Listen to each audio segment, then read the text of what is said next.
ڕۆژنامەگەری لە سلێمانی. شاری سلێمانی لە سەرجەمکایەکانی ژیاندا هەمیشە پێشەنگ بووە. یەکێک لە شارازیەکانی ئەم شارە زیندوی کوردستان بواری ڕاگەیاندن و کاری ڕۆژنامەگەریە. کا سلێمانی لەوەشدا پێشەنگ و پێشڕەوی کوردستانە. ڕۆشنبیران و مونەوەرانی سلێمانی لە دەرەوەی سلێمانی شوێن پەنجیان لە بواری ڕۆشنبیری ڕۆژنامەگەریدا دیارە و بەر لەوەی لە سلێمانیش ڕۆژنامە و گۆڤار دەربچێت، ئەوان لە ئەستەمبۆڵ و بەغدا و شوێنانی دیکەی ئەستێرەی ئەو کایە ڕۆژنامەگەریە بوون.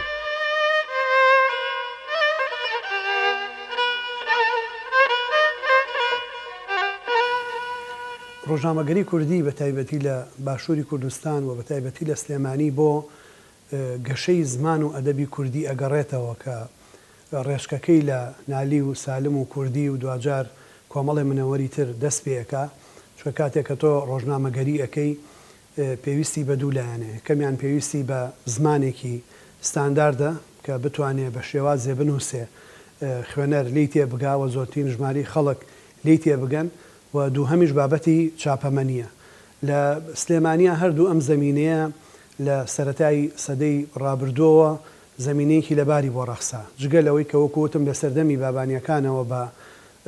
ئازایەتی و بەرهەموو بەخشەکانی خەڵکانی وەکو حەزرەتی نالی و ڕێشکەکانی دوای ئەوان دەست پێ ئەکا، زەمینەیەکی لەباری ڕۆشنبیری و زمان و ئەدەب و فەرهەنگی ئەبێ و زمانەکە بێ بە زمانێکی باڵا و ستانداردی ئەدەبی ئێمە. دووهەمیش کە لە ساڵی 1990ەوە مێجرسۆن چاپخانە ئەهێنێتە سلێمانی کە بە هەمان شێوەی کە ناپلیۆن چاپخانە ئەباتە میسر ئەیباتە قاهیرەوە، قاهیرە لەو کاتەوە تا ئێستا بێ بە ناوەندی ڕۆشنبیری عەرەبی، ڕۆژنامەگەری عەرەبی. ئەم قسەیە بۆ سلێمانیش ڕاستە کە مێجرسۆن چاپخانە ئەهێنێتە سلێمانی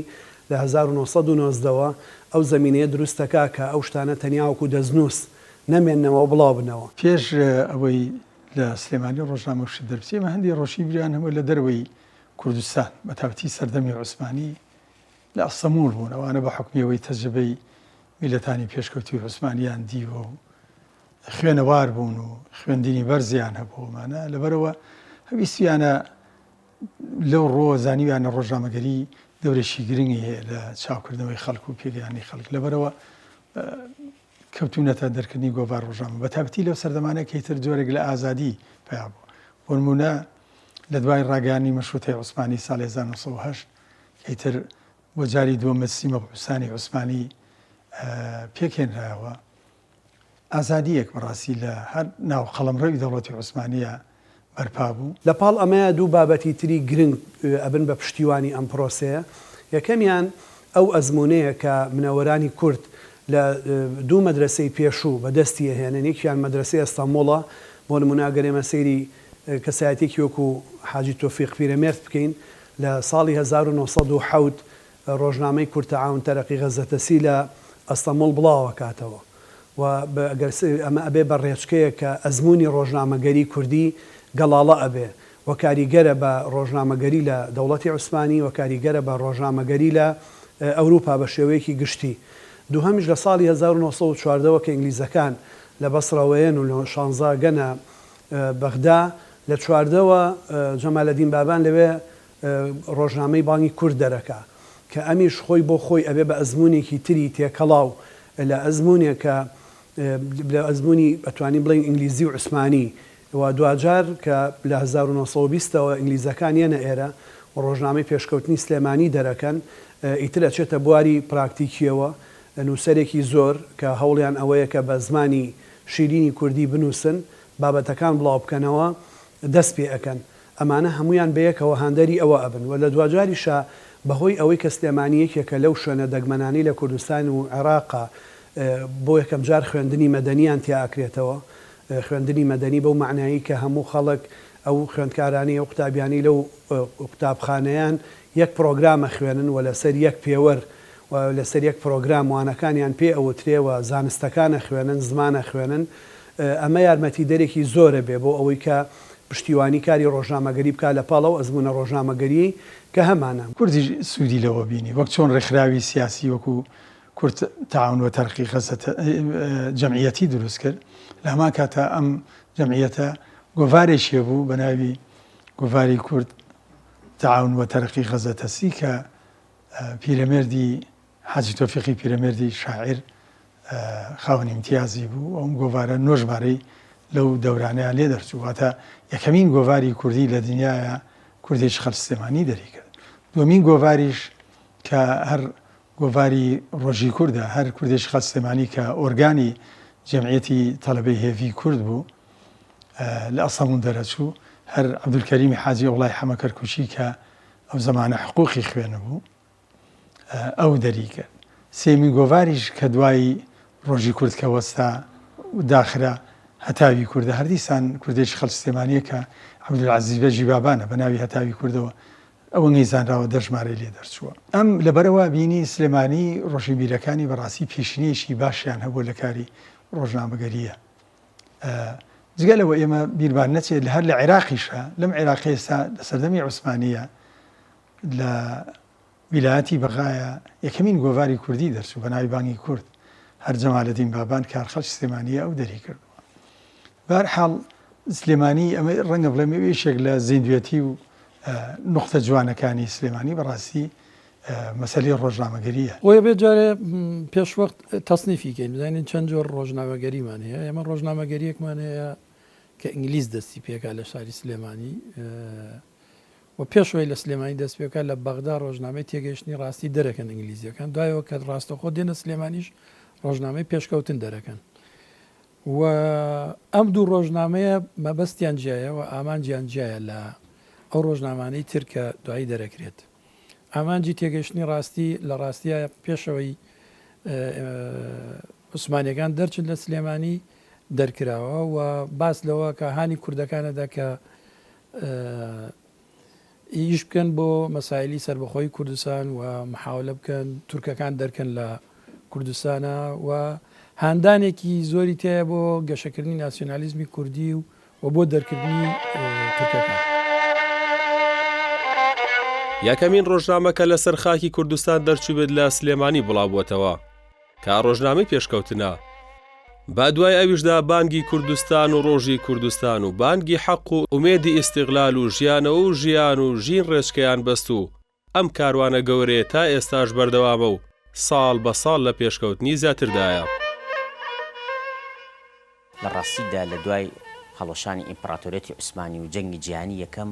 کۆمەڵێک گۆڕانکاری گەورە ڕووی لە ناوچەی ڕۆژهەڵاتی ناوەڕاست و بەتایبەت هەرێمی کوردستانیش کرد کە یەکێک لەوانە هاتنی هێزەکانی ئینگلیز بوو. لە ڕاستیدا دەرکردنی ڕۆژنامەی پێشکەوتن لە شاری سلێمانی لەلایەن مەجەرسۆنەوە کە نوێنەرایەتی یاخود زمان حاڵی ئینگلیز بوو لەم ناوچەیە ئەگەرچی ئەویست بڕۆ بە سیاسەتی ئینگلیز بە بەڵام منەوەران و ڕووناکبیرانی شاری سلێمانی ئەو دەرفەتیان قۆستەوە بۆ ئەوی کە ڕۆژنامەکە بۆ خزمەتی ئەدەب و کللتوری کورد بەکاربێنن و لە هەمان کاتدا ئەو هەواڵ و بابەتانی کە تێدا بڵاوبووەتەوە ئێستا بۆتە سەرچاوەیەکی مێژووی گرنگ بۆ نووسینەوەی مێژووی ناوچەکە. لە هەمان کاتدا لە دوای لاوازبوونی دەسەڵاتی ئینگلیز و هاتنە ئارای حکوومەتی شێخ مەحموود بەڕاستی ئەتوانم بڵم یەکێک لە هەر لایەنە پڕشنگدارەکانی حکوومەتەکەی شێخ مەحموود باغدان بۆ بە بواری ڕۆژنامەگەری وەکو تاکە سەرچاوەیەکی معرفی بۆ گەاندنی پەیام کە لە ساڵی 1970 دێنە سلێمانی لە ساڵی 1920 کە میجەرسۆن دێت میجەرسۆن لەگەڵ خۆیان ئەو چاپخانەی کە لە بەغدا تێگەشتنی ڕاستی پێدەر کردووە ڕۆژنامەی پێشکەوتنی پێدەرەکات. پێشکەوتن ئامانجەکانی نەختێک جیاوازترە لە تێگەشتنی ڕاستی. ئامانجەکانی هەر لە پێناوی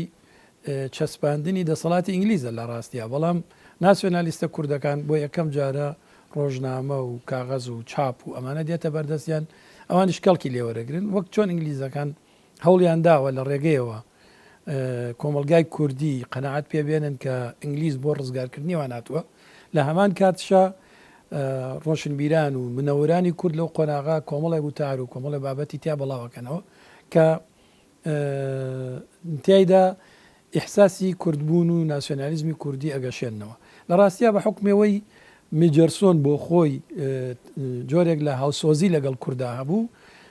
ڕێگەی بە بڵاوکردنەوەی ئەو جۆرە وتارانە داوە بەڵام هاوکات لەگەڵ ئەو وتارانە هەواڵ و بابەت و ئەمانەی هەندێک تایبەت بۆ بە ئینگلیز و تایبەت بۆ بە چاکەی ئینگلیز و هەندێ معلوماتی مێژووی و ئەمانش سەبارەت بە کورد بەڵاو کراوەتەوە. ئەم ڕێچکەیە لە پێش سلێمانی خۆیە وەکو جوگرافیا لە دەرەوەی سلێمانی لە ئەستەمۆڵ و لە بەغا دەستی پێکردووە و لە سلێمانی ئیتر بە تەواوی گەشە ئەکا بە شێوەیە گەشە ئەکا گەر بەراوردی بکەی سلێمانی هەر لە دروستبوونیە لە سەردەمی بابانەکانە لەسەر سێ بنەما بازرگانی و پیشەسازی و ڕۆشنبیری دروست بووە کە ئەمانە بنەمای سەرەکی شارستانیەتی کۆن بوون. ئەمانە شتی گرنگن چکە یەکتری تەواو ئەەکەن خەڵکی جیاوازێتە شارەکە ئەزمموی جیاوازێتە شارەکە پیشەی جیاوازێتە شارەکە پێویستیان بە جۆرێک لە ئامرازی میدیایی هەیە کە بەیەکیان بگەێنێ بە ئاگایان بێنێتەوە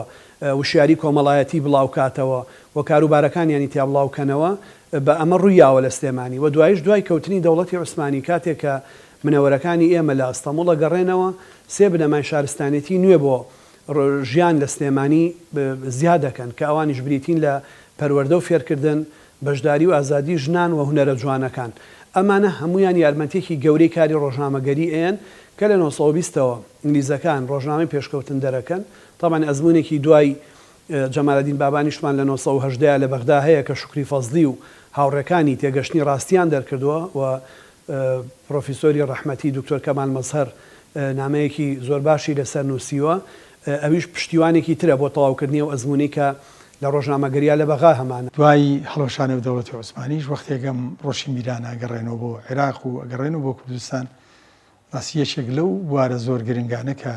باەخی پێیان ڕۆژنامەگەری ئیتر بە حکمی ئەوەی ڕاستی بە چاکە و فەزلی مێزەرسۆن کە حاکمی ئەسکەری ئینگلیز بووە لە سلێمانی و حکمی خۆی پێشتر کورد ناز بۆ و شارەزای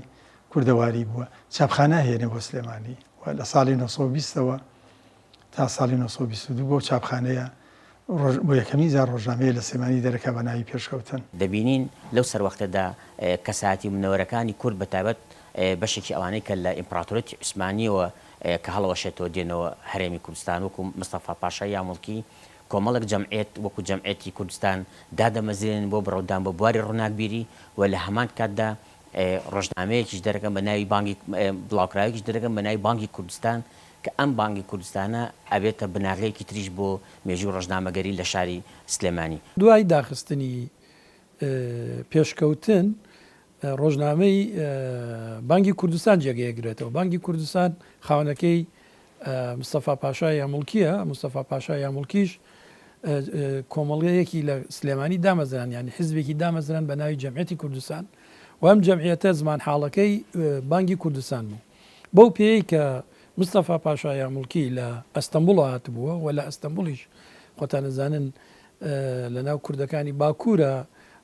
ڕۆژنامەگەری کوردی گەشەی کردبووە پەرەی سەندبوو و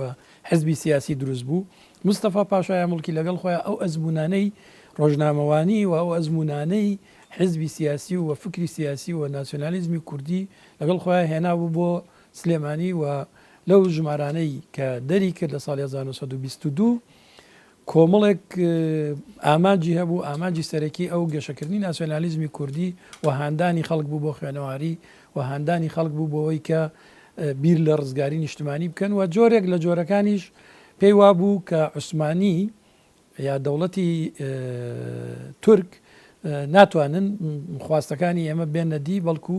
ئەتوانین بە هاوپەیمانی بەستن لەگەڵ ئینگلیزە ئێمە بتوانین بگەین بە ئامانجەکانمان. ئەمە فکر و ئەندێشەی مستەفا پاشای یاموڵکی لەسەر بوو. ڕاستی ئەمە بوو ئەتوانین بڵین ئەمە سەردەقی شکان و نەریتێکی ڕۆژنامەگەری لە شاری ئێمەدا هێنا و هەر لەو دەورانەیە کە هەر حکمی ڕاستەخۆی ئینگلیز بوو جەمعیەتێک بە ناوی جەمعیەتی کوردستان بە سوورەکات مستەفا پاشای یاموڵکی دامەزرا. ئەم جەمعیەتە ڕۆژنامەیەکی دەرکرد کە بوو بە ئۆرگانی ئەو جەمعیەتە بە ناوی بانگی کوردستان کار مستەفا پاشای یاموڵکی خۆی خاوەنی امتیاز و سەرۆکاریە کرد لەگەڵ هەندێک نووسەری وەکو شێخ نوری شێخ ساڵح و عەلی کەمال باپیر و ڕەفیع حلمی و ئەوانە ئەم ڕۆژنامەیە دەرچوو بەڵامێتر ئەوە بوو ئەو دەورانە گۆڕا چونکە دەورانی دووەمین حکومداری شێخ مەحموود دەستی پێکرد شێخ مەحموود لە ئەسارەت هێنرایەوە تر ئەم ڕۆژنامەیە بە حکمی ئەوەی وەستا لەبەرەوەی مستەفا پاشای یاموڵکی بوو بە ڕئیسی معاریف لە بڵین لە حکومدارێکی شێخ مەحموودە بۆیە شێخ مەحموود ڕۆژنامەیەکی دەرکرد لە جێگەی ئەو بە ناوی ڕۆژی کوردستان. سەردەمی حکوومەتی کوردستانی باشوور بە سەرۆکایەتی شێخ مەحموودی حەفید یەکێک لەو بوارانەی گرنگی تایبەتی پێدرا ڕۆژنامەگەری بوو. تەنانەت سەردەمی شۆڕش و خەباتی شاخیش ڕۆژنامەگەری لە سەنگەردا درێژەی پێدرا و دیسانەوە سلێمانی لەو بوارەشدا شەرەفی یەکەمین ڕۆژنامی شاخی پێدرا و ئەشکەوتی جاسەنەی بە پەرشنگی ڕۆژنامەگەری ڕۆشن کردەوە. ڕۆژنامەی دەرنەکرد شێخ مەحموود، بەڵام کە لە ساڵی 1922 دەگەڕێتەوە یەکەم ئیشی ئەوەیە کە درێژە بە ڕۆژنامەیەکی زمانحاڵ بۆ حکوومەتەکەی دامەزرێنەوە ڕۆژنامەی بانگی ببوورن ڕۆژنامەی ڕۆژی کوردستان کە ئەتوانم بڵێن درێژە پێدەری بانگی کوردستان بوو، بەڵام زمانحاڵی حکوومەتەکەی شێخ مەحموود بوو. ئامانجی ئەم ڕۆژنامە وەکو ئەدمۆنزیش باسیەکە گەشەدان بە فکری ناسیۆنالیزمی کوردی و ئەدمۆز لە کتێبەکە زۆر تاکید دەکاتەوە سەرکە ئەو وتارانەی لە ڕۆژنامەی ڕۆژی کوردستانە بەڵاوەکرانەوە کۆمەڵی وتار بوون کاریگەری زۆریانە بوو لەسەر خەڵک و کۆمەڵی وتار بوون لە ناسیۆنالیستەکانی کوردەوە کە سەر بە شێخ مەحموود بوون بەڵاوەکرایەوە.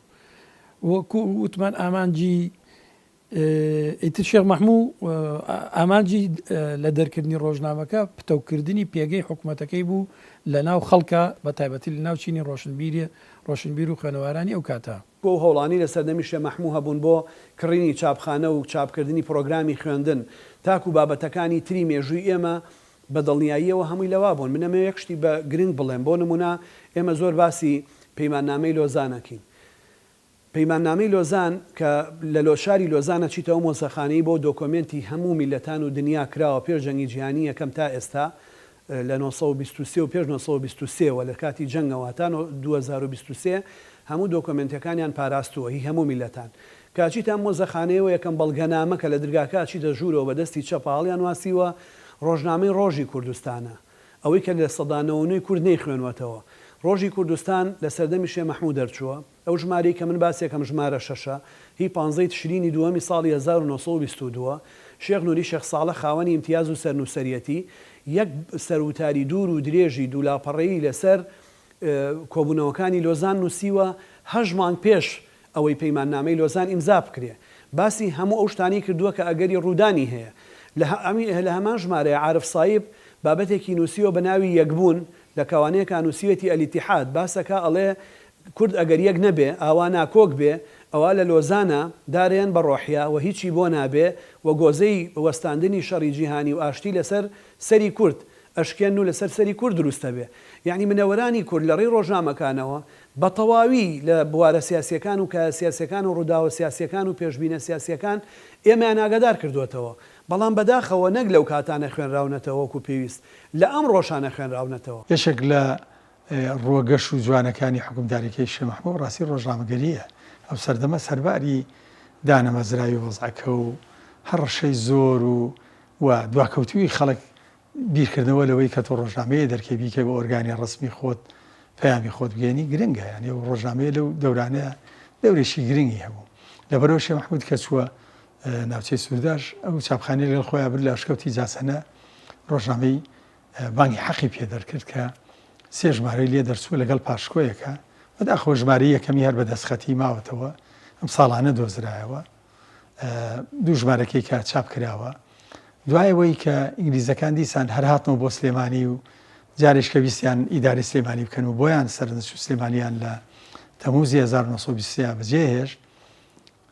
دیسان شێخ مەحموود گەڕایە بۆ سلێمانی ڕۆژنامەیەشکەی دەرکرد بە ناوی ئومێدی استیقلال. ئەم ڕۆژنامەیە سەرەتا لە 2 ژمارەی هەوڵە ئەحمەد خواجە خۆی سەرۆکاریە کرد، دوایی ڕەفیع حلمی سەرپەرشتیە کرد، دوای ڕەفیع حلمیش چەند ژمارەیەک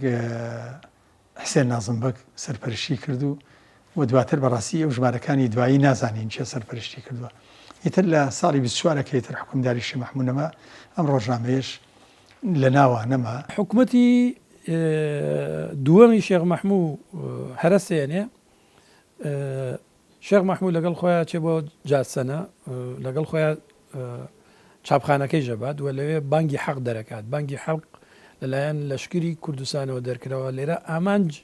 لە دەرکردنی ئەم ڕۆژنامە جیاوازە لە ئامانج لە دەرکردنی ڕۆژنامەکانی تر بە زۆری کار و چالاکی و ئەو ئۆپراسیۆنانەی کە حکوومەتی شێخ مەحموود سوپای حکوومەتی شێخ مەحموود کردوێتە سەر ئینگلیز لەوێ بەڵاوکراتە بەیان نامەکانی سوپای کوردستان لەشکری کوردستان بەڵاو کراوەتەوە و ئەتوانم بڵێم یەکەمین ڕۆژنامەی شاخ ڕۆژنامەی بانگی حەقا کە شێخ مەحموود دەری کردووە لە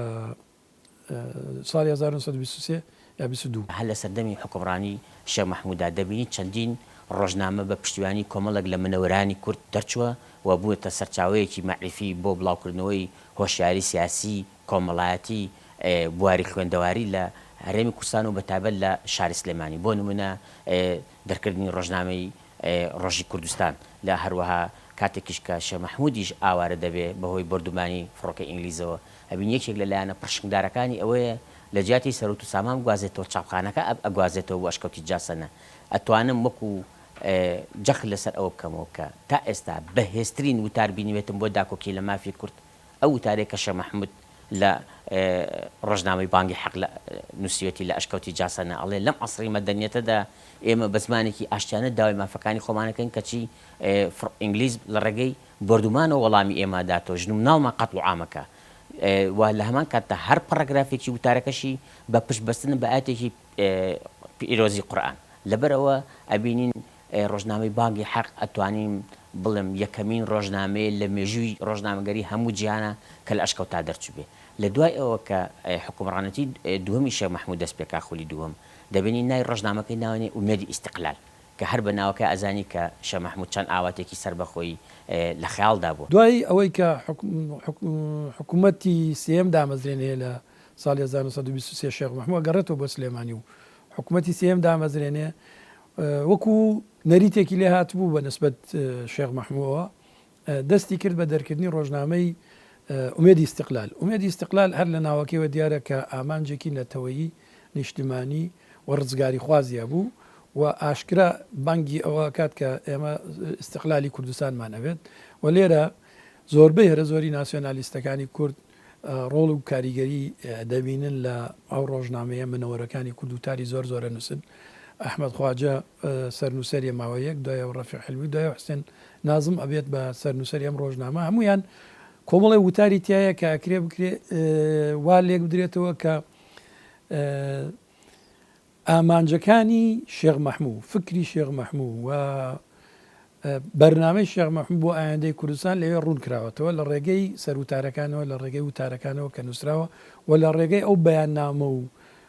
هەواڵانەی کە سەبارەت بە حکوومەتی سێمی شێخ مەحموود بەڵاو کراوەتەوە. ئەم سێ ڕۆژنامە زۆر زۆر کاریگەریان هەبوو کە لەو سەردەما دەرچوون هی شێخ مەحموود کە زمان حاڵی حکوومەتەکەی شێخ مەحموود بوون وەکو باسم کرد ڕۆژی کوردستان بانگی حەق و ئومێدی ئیستیقلال. بە ڕوخانی حکوومەتی سێمی شێخ مەحموود ڕاستیایەتر ڕۆژنامەکانیش ئەوەستێەوەی تر کورد ڕۆژنامەیەکی نابێت کە لەلایەن دەوڵەتی خۆیەوە دەرکرابێت. لە ئامێژووی کوردستان بە گشتی و سلێمانی بە تایبەت هەردوو ڕۆژنامەی ژیان و ژین خزمەتی بەرچاوی زمان و ئەدەب و فەرهەنگی کوردیان کرد و تەنانەت بوونە هۆکاری بڵاوکردنەوە و پاراستنی شعری زۆرێک لە شاعیرانی کورد. ڕۆژنامەنووسی لە سلێمانی کاریگەری بەرچاوی هەبوو لەسەر ئاستی پێشکەوتنی سیاسی و ڕۆشنبیری و کۆمەڵایەتی و کایەکانی دیکەی ژیان. دەورانیش کە دەست پێ کاکەیتر سلێمانی بوو بە بەشێک لە لیوایەک لە لیواکانی دەوڵەتی عێراق مەملەکەتی عێراق کە حکوومەتیشی پاشایەتی لە ساڵ 1920 بۆ دامەزرا. ئیتر لەو دارانەوە بە حکمیەوەی چاپخانە هەبوو و ئەم نەریتە هەبوو لە سەرەتایە لە ساڵی 24 تا 25 ئینگلیزەکان خۆیان ڕۆژنامەیەشیان دەرکرد بە ناوی ژیانەوە کەەوە 56 ژمارەی لێ دەرچوو. زۆری لە خوێنەوار و ڕۆشنبیریەکانی و سەردەما بەشداریان لەو ڕۆژنامەیە هەبوو. دوایەوەی کەیتر لە کۆتایی ساڵی 25 و سەرەتای ساڵی 26 کەیتر ئەحمەد بەژی تۆفیقبەگ کە بوو بە یەکەمین متەسەرفی سلێمانی کە خۆشی کوردێکی خەڵ سلێمانیە. دوا بەدوای ئەمە ئینگلیز دەگەڕێتەوە بۆ سلێمانی ڕۆژنامەیەک دەرەکا بە ناوی ژیانەوە لە ڕۆژنامەی ژیانەوە سەرەتاکانی ڕۆژنامەی ژیانەوە دیسانەوە پرۆپاگەندەکردنە بۆ ئینگلیز و زۆر هەوڵەدات تێیدا ئەو مێژووی کە کورد دروستی کردبوو لە ساڵی 1970 بۆ ساڵی 1924 و 25 دروستکردنی دەوڵەتەکانی شێخ مەحموود سێ دەوڵەتەکەی شێخ مەحموود ئەمانە ئەوێت ئەو هزرە لە مێشکی خەڵکە بسڕێتەوە و بیسەلمێنێکە لەگەڵ عێراقا ئێوە زۆر باشە بن و لەگەڵ عێراقایەوە جۆرێک لە ئۆتۆنۆمیتان پێدرێت بۆ تارەکانی لەوێ زۆر جەخت لەسەر ئەوە کاتەوە کە ئێمە لەگەڵ عێراقا بگونجێن ینی ئامانجێکی باشی نابێت سەرەتای ڕۆژنامەکە بەڵام دواتر وردە ژیانەوە ئینگلیز ئەو ڕۆڵ و کاریگەری تیان نامێنێت لە دەرکردنی نووسەرەکانی کورد کۆمەڵێ وتار کۆمەڵێ کار و چالاکی ئەنوێنن لەو ڕۆژنامەوە کە کاریگەری زۆرێ بێت. شارەوانی سلێمانی ڕۆژنامەیەشی دەرکرد بە ناوی ژیان ئەو ناوەش هەر ئەحمەد بەژی تۆفیق بەک خۆی بۆی هەڵبژاردووە کەیتر دەورانێکی تازەیە لە ژیانی کوردەواری کەیتر دەسەڵاتی حکومەتی بڵێن پاشاتی لە عێراقا لەم ناوچەی سلێمانیش سەخامگیر بوو هەرچەندە جوڵانەکەی شێخ مەحموود شەوی تر ئەو ڕۆژنامەیە ڕاستی شارەوانی سلێمانی دەریەکرد سەرەتا ڕۆژنامەکە ئەوەی زانراوە جەمەی ساحب خۆی سەرۆکاریە کرد دوایی محەممەد ئەدیب عەزیز لە تا ژمارە هەشتاویەک درێژەی پێە لە دوای ئەویشەوە تا ژمارە 259 کە تقریبان دوای ئەویژی تر شەڕی بەردەچی سەرا لە ساڵی 1930 قەوما ئەو دەورانە لە دەورەی دووەمی ڕەحمەتی عەلی عیرفان دەریە کرد سەرۆکاری ئەو ڕۆژنامەیە کرد و دیارە هەر شارەوانی سلێمانی خۆی خاوەنی بوو لە دوای شەڕی بەردەرکی سەرا ڕاستی حکومەتە و ڕۆژنامەکەیشی ماوەیە ڕاگرت بە حکومەوەی ڕۆژنامەکە دەوری زۆری هەبوو لە هاندانی خەڵک بۆ داواکردنی مافەکانی کورد و بەڕاستی بوو بە مینبەرێک بۆ ڕۆژی میرانی کورد و عەلی عیرفان خۆیشی یەکێک بوو لەوانەی کە لە دوای شەڕی بەردەرکی سەرا لە 6 ئەیلولی 1930 گیرا و خرا بەندیخانە ئیتر دوایەوە شارەوانی سلێمانی ڕۆژنامەکەی سپارد بە حسێن نازمبەگ کە ئەویش سەرپەرشی کرد ئیتر لەو سەردەمەوە بەڕاستی ڕێچکەی ڕۆژنامەکەش ئەتوانین بڵین گۆڕا چکەیتر ئەو ئازادیەی لێ سەنرایەوە کە جاران زۆر بە ئاشکرا و بەبێ پەردە باس لە مەسەلەی کورد و داواکانی کورد دەکرا ئیتر ڕاستی ئەو ئازادی لێ سەنرایەوە ڕۆژنامەکە زیاتر بوو بە ڕۆژنامەی بڵاوکردنەوەی ئاگاداری و کۆمەڵی وتاری و کۆمەڵایەتی و ئەدەبی و شعر و شتی لەو بابەتە دوای ژیانەوە پیرەمێرد ژیان دەرەکات و لە ژیانە ئیحساسی ناسیۆنالیزمی کوردی و خواستی کوردی و گوتاری کوردی ئەبێتە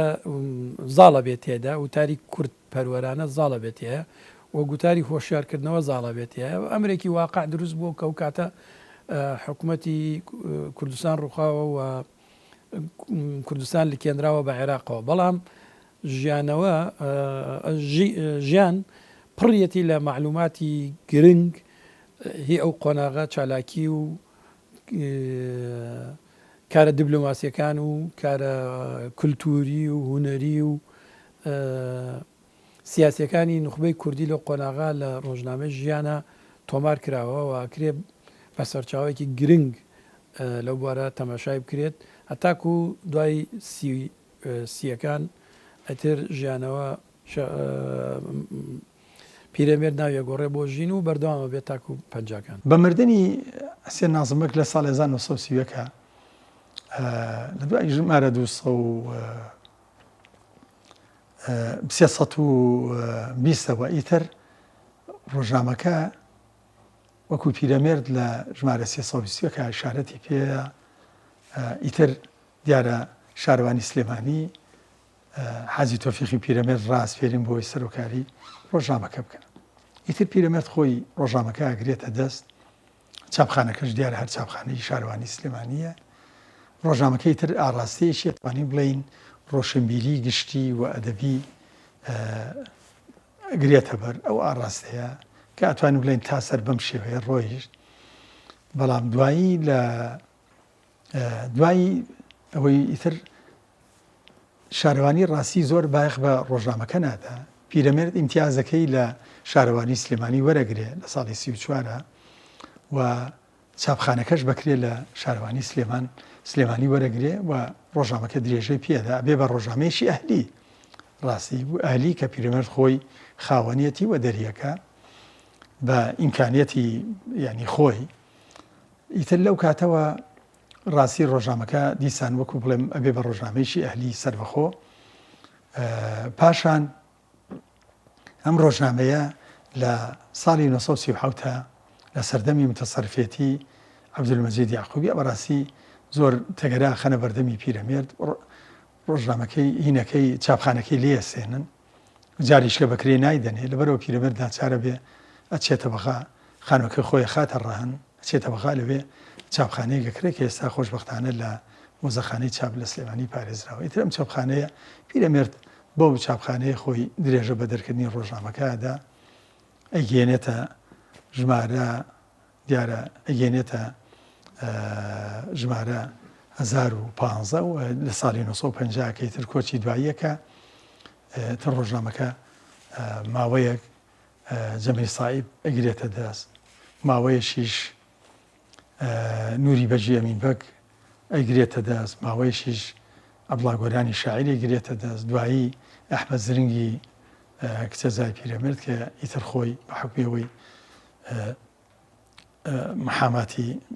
یعنی بڵێن کۆلێجی حقوقی تەواو کرد ئیتر ئەو تا ساڵی 63 درێژە بوو ڕۆژنامە. شاری سلێمانی پشکی شێری هەیە لە بواری ڕۆشنبیری ڕۆژنامەنووسی کوردیدا وەک چۆن لە بوارەکانی دیکەدا پێشڕەو بووە. بە هەمان شێوە لە مەیدانی ڕۆژنامەنووسی کوردیشدا پێشەنگی ئەو بوارێ و بەردەوام بوو لە گەشەی ڕۆشنبیری خۆی تا ناوی وەک شاری داهێنەر لە بواری ئەدەبدا لە ڕیزی شارانی جیهان تۆمار کرا.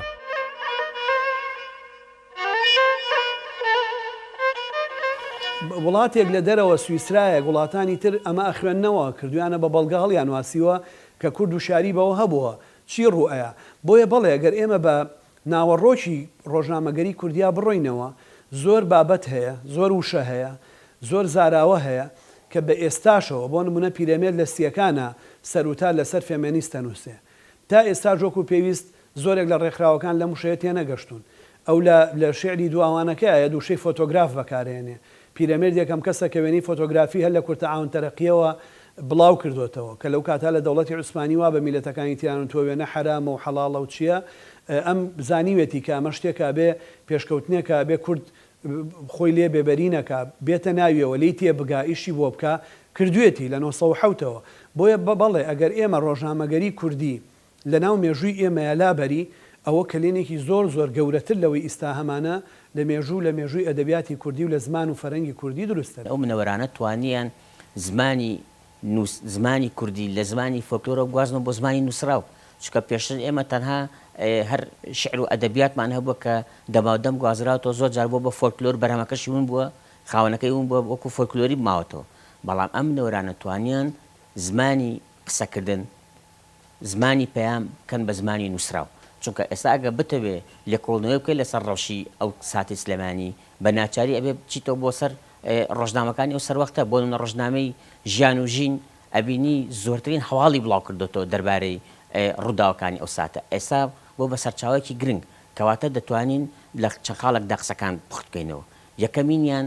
دروستکردنی مەقاومەتی فەرهەنگی لە ڕێگەی ڕۆژنامەگەریەوە واتە خەڵک فێری ئەوە بکەن ڕۆژنامە بکا بە سەرچاوی دەنگ و باس و هەواڵ و سەرچاوی معریفە نەک جار وەکو جاران هەر تەنها لە قاوەخانەکانە دەنگ و باز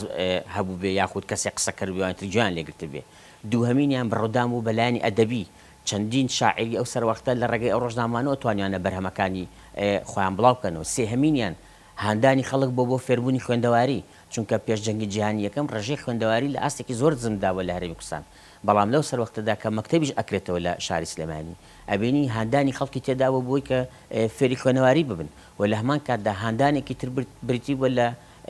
پەرەپێدانی ڕەوشی کۆمەڵایەتی چکە لەو سەروەختەدا هەندێک دابوونەریتی کوردەواری هەبوون ڕێگر بوون لەوەی کە بۆن کچاب چنە مەکتەب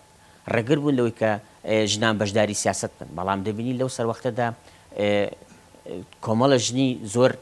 مەزن لەو سەروەختەدا بەشداری کای سیاست دەکەن وەکو حەفسە خانی نەقیب کە ئەتوانم بڵێ ڕۆڵێکی زۆر بەرچاوی هەبووە لە خزمەتکردنی چینی لە خزمەتکردنی ژنانە بۆی کە فێری خوێنەواری ببن زیاتر باەک بە هۆشیاری تەندروستی هۆشیاری کۆمەڵاتی خۆیان بدەن کەواتە دەبینی ڕۆژنامەکە تەنها ڕۆژنامەی سیاسی نەبوون بەڵکو توانیوانە باەک بە بواری ڕووناکبیری و باەک بە هۆشیاری کۆمەڵاتیش بدەن لە ڕۆژنامەکانی ئەو خۆناغا کە کارێکی زۆر گرنگ کراوە ئاشناکردنی کووردە بە مێژووی خۆی ینی بەشی هەرە زۆری ئەو ڕۆژنامانە بابەتی دوور و درێژی تایە ینی بابەتی بە حەڵقەی تایە لە سەبارەت بە مێژووی کورد چی لە سەردەمی کۆن و پێش ئیسلامە چی لە سەردەمی ئیسلامەوە چی لە سەردەمی مۆدێرنە خاڵێکی تری گرنگی ئەو ڕۆژنامانە کە ئەبووەوەی گێشەکردنی فکر و گەشەکردنی هزری سیاسی و ئابووری و کۆمەڵایەتی خەڵکی کوردستان ئەوە بوو کە زۆر ژیاننامە و شعری هەموو شاعرانەی کۆن و نوێی کوردیان تێدا بەڵاوە کردەوە و قۆناغێکی گرنگ سەر هەڵەدا لە ئەدەبیاتی کوردیە کەویش قۆناغە ئەدەبیاتی کوردی کە پێشتر خەریکی غەزەل و پیاهەڵدان بوو بەسەر جوانی و سروشتوانە لە ڕۆژنامەکانی ئەو سەردەما هەرچی ئەو شعرانەی کە بەڵاو کراونەتەوە بەشی زۆری ئەتوانم بڵێم بەشی زۆری و قەسیدە و شعرانەی کە بەڵاو کراونەتەوە یا وتارە ئەدەبیانەی کە بەڵاو کراونەتەوە هەمووی ناوەڕۆکێکی سیاسیان هەیە ناوەڕۆکی سیاسی و شعری کوردی لە سەردەستی ئەو ڕۆژنامانە ئەبێتە شعرێکی سیاسی پیرەمێرد ڕەفیع حیلمی و زۆربەی هەرە زۆری و شاعرانەی کە لەو زێوەر کە شعریان نووسە لەو قۆناغا هەمویان شعری سیاسیان نووسیەوە کە ئەمە زۆر گرنگە شعری کوردی دەرباز ئەبێت لەسەر دەستی ئەو ڕۆژنامانە لە غەزەلیات و دڵداری و سروشت بۆ قسەکردن لەسەر واقعی سیاسی بۆ قسەکردن لەسەر واقعی کۆمەڵایەتی و ئابووری کوردستان لەو قۆناغا کاریگەرێکی زۆری هەبووە چونکە یەکەم وای کردووە بە هەر زمان بۆی بێ بە زمانێکی باڵا و بێ بە زمانێکی ستاندارد و بێ بە زمانێکی ڕسمی و بێ بە زمانێ بۆ پرۆسی خوێندن و پەروەردە و فێرکردن بێ بە زمانی نووسین بێ بە زمانی ئەدەبیات پێویستی بەوەیە خزمەت بکرێ فەرهەنگی لەسەر بنووسرێ لە بە دەرکردنی ڕۆژنامە لە سلێمانی خزمەتێکی گەورە بە زمانی شێوەزاری سلێمانی کراوە زمان تەنیا پەیوەندی بە قەباری قسە پێکەرەکانیەوە نییە بۆی کە کارا بێ بۆی ئەمانی کەوتم ستاندارد بێ بۆی باڵا بێ بۆی بێ بە زمانی ئەدەبی زمانی نووسین بەڵکو ئەبێ ئەو زمانە خزمەت بکرێ لە سەردەمی بابانیەکانەوە طبعاً کاڵین بابانیەکان بە مەبەستم لە منەوەرانی ناو بابانیەکانە بەنالی و ئەوانی تریش بە مەولانە خالی نەقشبەندی و ئەوانەی دوای ئەو خزمەتێکی زۆری ئەم ڕێچکەیان کردووە کە کردویانە زمینەکەیان بۆ دروست کردووە کاتێک کە ڕۆژنامەگەری هاتووە درێژە پێدەری ئەم ڕەوتە بووە بۆیە خزمەتێکی زۆری بە زمانی کوردی کردو چکە ئەم ڕۆژنامانە هەمویان بە شێوەزاری سلێمانی نووسراون و ئیشیان تیاکراوە و یەک دنیا بابەتیان لە زمانە زیندۆکانی ئەو کاتەوە لە فەڕەنسیەوە لە ئینگلیزیەوە لە تورکیەوە لە عەرەبیەوە لە فارسیەوە وەرجێڕاوەتە سەر زمانی کوردی واتە خزمەتی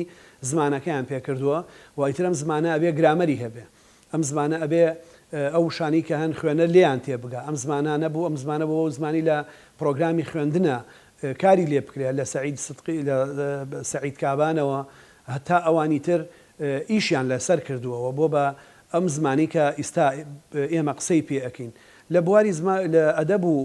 فەرهەنگ و زمانیشا خزمەتێکی گەورەی کردو چکە ئێمە هەموو سەرمایی ئەدەبیاتی ئێمە لە ڕۆژنامەکانمانە پارێزراوە دەستنووس بوون و ئێمە میلەتێک بووین لەژێر چەوسانەوە و لە ناوبردن و فەوتاندن و ڕەشبگیری و ڕەشکوژیا بووین بۆیە بەرهەمێکی زۆری منەوەرانی کورد دەستنووس بووە یا زارەکی بووە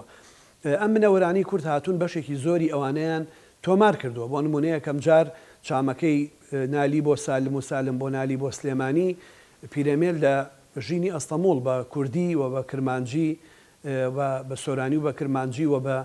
تورکی لەوێ بڵاویەکاتەوە. کەسێکی وەکو پیرەمێرد کە بە ئەزمونێکی باشی کارکردن لە بواری ڕۆژنامەگەری و شارەزایەکی باش لە ئەستەمبولەوە گەڕێتەوە بە حکمیەوەی خۆی گۆڤاری دەرکردووە، بەشداری هەبوو لەو گۆڤارە کوردی و تورشیانەی یاخود ڕۆژنامە تورشیانی کە وەختە لە ئەستەمبول دەرچوون تەمان بە فارسی و ئەم بە تورکیش نووسین و شعری هەیە کە دێتەوە بۆ ئێرە ڕاستی کە سەیری ژەکا لێرە ئیمکانێتێک هەیە بۆی ڕۆژنامەگەری ببوژێنرێتەوە. ڕاستی ینی بە خۆڕای نییە پیرەمێرد ئەم بوارە هەڵەبژێرە، ینی پیرەمێرد بیرمان نەچێت لە ساڵی 1926ەوە کە بەتەواوی لە سلێمانی جێگیرە بێ تقریبان تا ساڵی 1930 بێدەنگ دانیشتووە. جاروبارێک بەسە هەندێک شتی بەبێ ناو لە بۆ نمونە لە ڕۆژنامەی ژیان ئابڵاو کردوتەوە یاخود لە یەک بەشداری بچووکی هەیە لە گۆڤاری دیاری کوردستانە بێدەنگ دانیشتوە دوایی کە ئەم بێدەنگی ئەشکێنێ و دێت خەریکی کارکردنە بێ بە خۆڕای نییە دێ بواری ڕۆژنامەگەر هێڵە بژێت بە تایبەتی بۆ ئەو ڕۆژنامەیەشیە بۆ هەفتانە دەری کردووە. ئەم ڕۆژنامەیە زۆر دەوریشی گرنگی هەبوو، ینی خۆی ڕۆژنامەگەری کوردی ئەگەر ڕۆژنامەگەری کوردی نەبوایە ئەدەبیاتی کوردیش نەبووژایەوە، ئەدەبیاتی تازەی کوردی و شعری تازەی کوردیش ئەو دەرفەتەی نابوو. خەڵک ئەو زەمانە فەقیر بوو نووسەران و ئەدیبانی ئێمە. ڕۆژنامەگەری بوو بە مەیدانەکە ئەوان بتوانن شعر و پەخشان و نووسینەکانی خۆیانی تیا وڵاو بکەن. ڕۆڵی منەوەرانی کورد وەکو مستەفا پاشا یاموڵکی وەکو حسێن نازم مەسەلەن پیرەمێرد محەممەد زوودی ئەمانە ڕۆڵێکی زۆر بەرچاویان بینیوە لەوەی کە هەم سەپەرشیاری چاپخانە بکەن چکە لە وەختەدا کێشەی تەکنیکی و کێشەی زۆر ئەستەم بووە و لە هەمان کاتدا لە باری هوەریەوە لە باری نووسینەوە ئەم منەوەرانە زۆرترین بابەتیان بۆ بڕەودان بە بواری ڕووناکبیری بە بواری ڕەشی کۆمەڵاتی بڵاو کردوتەوە خزمەتێکی زۆر گەوریان بە مێژوو ڕۆژنامەگەری کردو کە ئێستا بۆتە بەردی بناغە بۆ ڕۆژنامەگەری کورد. ڕۆژنامەگەری کوردی و ئەدەبیات لە سلێمانیەوە خوێندنی مەدەنی لە سلێمانیە کاریگەریەکی زۆر گەورەی لە بەرزکردنەوەی ئاستی ڕۆشنبیری لەم شارەیە هەبووە و وای کردووە ڕۆژنامە بێ وەکو ئەوروپا بێ بە بەشێک لە خواردن لە هەوا لە ئاو لە پێداویستیەکانی ژیان بۆیە هیچ قۆناغێکی 100 ساڵی ڕابردوو لە سلێمانی تێنەپەڕیوە کە ڕۆژنامە دەرنەچوو بێ. جا ئینگلیز دەری کردبێ یا خۆمان دەرمان کردبێ هەرکەس دەری کردبێ سلێمانی بەبێ ڕۆژنامە دەرنەچووە و ئەمە توانیوێتی سلێمانی بێتە سەر ئاستێکی پێشکەوتوی شارستانیەتی نوێ و توانیوێتی بەشێکی زۆری ڕووداوەکانی مێژوومان بەرهەمەکانمان بۆ دۆکۆمنت بکە. بۆیە بەڵێ بە دڵنیاییەوە ڕۆژنامەگەری کوردی ڕۆڵێکی گرنگی لە پێشکەوتن و فراوانبوون و گەشەکردنی وشیاری و ئاستی وشیاری و ئاستی گەشەکردنی و شارستانیەتی شاری سلێمانی هەبوو. ڕۆژنامەکان لە ڕووی سیاسیەوە و لە ڕووی کۆمەڵایەتیوە کاریگەری زۆریان هەبووە لەو قۆناغا لەسەر کۆمەلگای کوردی لە سلێمانی و لە سلێمانی شەوە بەرەو شارەکانی تر. ینی ئەتوانم بڵێم ئەو گەشەکردنەی کە لە گوتاری ڕۆژنامەوانی کوردی لە سلێمانیە پەرەیسەند کاریگەری زۆری هەبوو نەگار لەسەر باشووری کوردستان بەڵکو و کاریگەری هەبوو لەسەر ڕۆژهەڵاتی کوردستانی چکە بەشی زۆری و ڕۆژنامانەی کە لێرە دەرەچوون ئەچون بۆ ڕۆژهەڵاتی کوردستانە هەر لەسەر ئەساسی ئەوە بوو کە سمکۆش ڕۆژنامە دەرەکات لەوێ و دواتر لە کۆماری کوردستانە چەندین ڕۆژنامە دەرەکرێت کە ئەم ئەزمونەی ئێرە ئەبێتە ئەزمونێکی باش بۆ ئەوان. ئەتوانم بڵێم ئەو وعی سیاسیە هۆشیاری سیاسیی پێش دەرکردنی ڕۆژنامەکان لە ناو کۆمەلگای کوردیە بە تایبەتی لە ناو چینی خوێنەوارە زۆر کەم بوو، بەڵام بە دەرکردنی ئەم ڕۆژنامانە ئەو وعیە سیاسی ئەگەر بەراوردێ بکەیت لە ساڵی 1970 کە دوو نووسری ڕۆژنامە نووسی کوردت دەست ناکەوت لە سنووری سلێمانی ڕۆژنامە نووسی بزانێ وتاری سیاسی بنووسێ وتاری شیکاری بنووسێ و تەنانەت شعری سیاسیش بنووسێ دوو کەست دەست ناکەوت. بەڵام لە ماوەی 1920 بۆ ساڵی 1932 دەیان کەسمان هەیە بوونەتە ناوکە لە دوجارە بوون بە ناوی زۆر گەورە لە کوردستانە و توانیان کاریگەری زیاتر لە قۆناغەکانی داهاتووە دانێن. بەڕای من کاریگەری ئەو ڕۆژنامانەیە کەوای کردووە کە دواتر لە کۆمەلگای کوردستانە حزبی سیاسی گەورە سەرهەڵەدا و وعی سیاسی سەرهەڵەدا و دوای گۆڤار و ڕۆژنامە و چەندین شت سەرەدا کە ئیتر کوردستان لە دوای ساڵی 1920 کە ڕۆژنامەی پێشکەوتن لە سلێمانی دەرەچێت کوردستان لە هیچ قۆناغێک لە قۆناغەکانیە بێ ڕۆژنامە و گۆڤار نەبووە و کۆمەلگای کوردی لە هیچ قۆناغێک لە قۆناغەکانیە بێ سەرچاوە نەبووە کە کورد خۆی بنووسێ بۆی ئەگەر سەیری قۆناغەکانی تر بکەیتر لە سیەکان لە چلەکان لە پەنجەکان کە ئەحزابی سیاسی تر ئۆرگانی تایبەت بۆ خۆیان دروستەکان تا ئێستا ڕۆژنامەگەری کوردی کاریگەری یەکەم ڕۆژنامەی کوردی بەسەرەوەیە لە سلێمانی کە لە ساڵی 1920 دەرچوو